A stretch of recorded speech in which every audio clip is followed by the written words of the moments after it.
জুবিন দায়ে ছিংগাপুৰত কিয় গৈছিল আৰু তাৰ লগত কোন কোন গৈছিল আপোনালোকে নাজানে চাগে, ভিডিঅ'টো চাওক আপোনালোকে।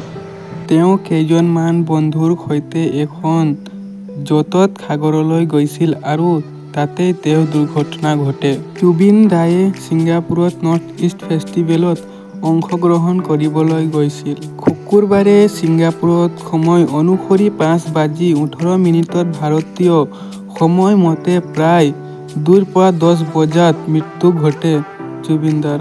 সাগৰৰ মাজত আজি দিনৰ প্ৰায় 1:10 বজাত দুৰ্ঘটনাত পতিত হৈ তেওঁ অচেতন হৈ পৰে।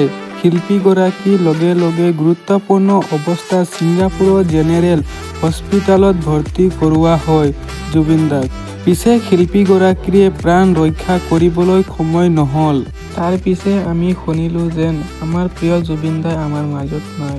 এইটোৱে হৈছে আমাৰ এটা সৰু ভিডিঅ' জানকাৰী। আপোনালোক কেনেকুৱা লাগিল আপোনালোকে কমেণ্টত জনাব নাপাহৰিব দেই।